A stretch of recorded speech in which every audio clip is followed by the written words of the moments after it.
So you're thinking about exporting a product. You know that feeling, right? You look at a map of the world and it's just huge. The opportunities feel endless, but honestly, so do the risks. It can feel like you're just throwing darts at a wall and hoping one sticks. Well, today we're going to change all that. We are turning that guesswork into a real, actionable game plan. You've got a fantastic product. You know it has international potential, but the number of choices is just paralyzing. Do you go for the biggest market, the one closest to you, maybe the one that everyone's buzzing about? Thing is, choosing wrong can cost you a ton of time, money, and momentum.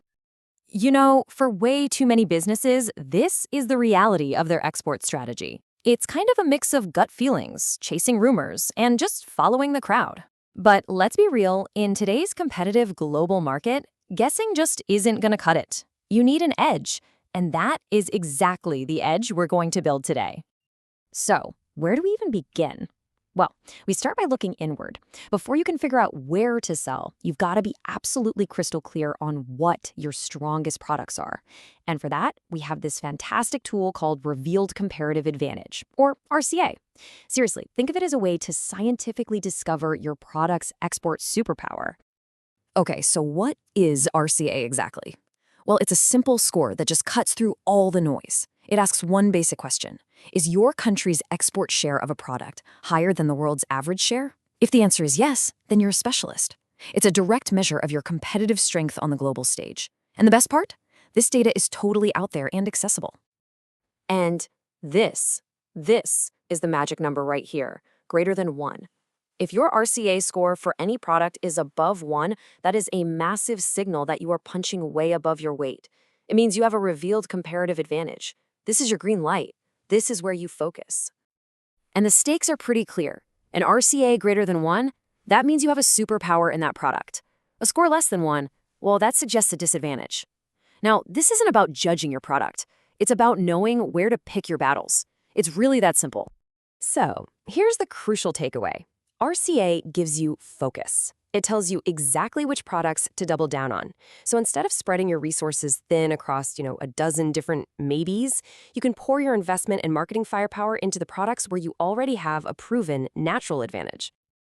Okay, so you've used RCA, and you've identified your product superpower. Awesome. Now, where do you deploy it?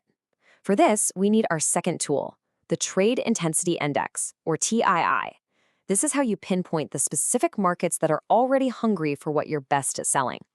So while RCA gives you that big global picture of your strength, TII zooms right in. It asks, how important is this specific market to us for this one product compared to how important it is to the rest of the world? It's all about measuring the focus, the intensity of a trade relationship you already have. And hey, just like with RCA, the number you're looking for is, you guessed it, greater than 1.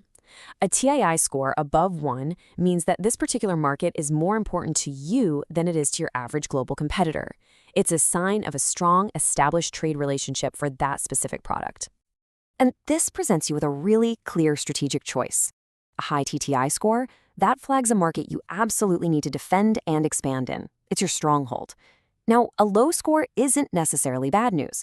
It could just be a poor fit, or it could be a massive, untapped opportunity where your competitors are playing but you aren't yet.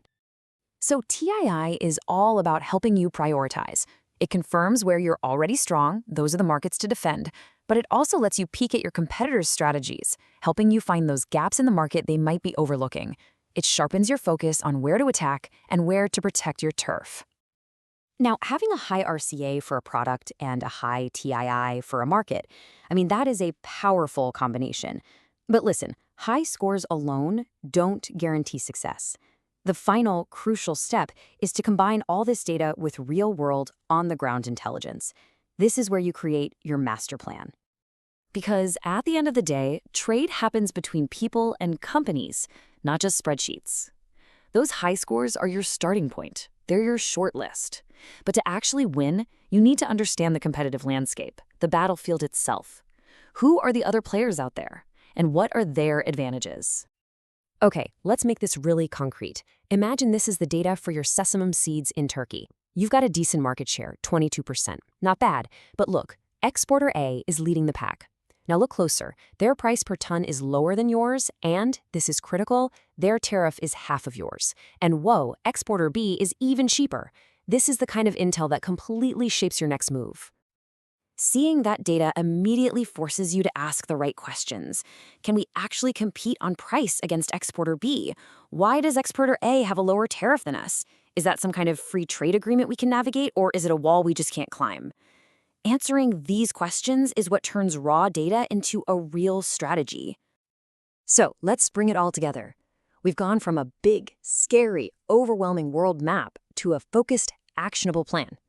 By layering these tools one on top of the other, you create this incredibly powerful strategic framework that guides you from data to smart decisions and ultimately to market dominance. And here it is, the 4-step path. It's really straightforward. First, you use RCA to find your superpower products.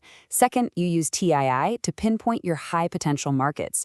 Third, you analyze the real-world barriers like tariffs to find the path of least resistance.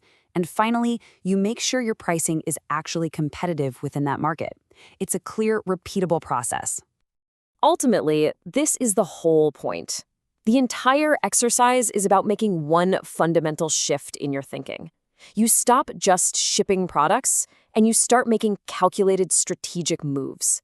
You're using data to find that perfect sweet spot, that intersection where your greatest strength meets the world's greatest opportunity. And that really just leaves us with one final thought. The data to do all of this, it's out there. The tools we talked about are simple, but they are so powerful. So the only question left is the one right there on your screen. What incredible opportunities are hiding in plain sight, just waiting for you to ask the right questions and reveal them?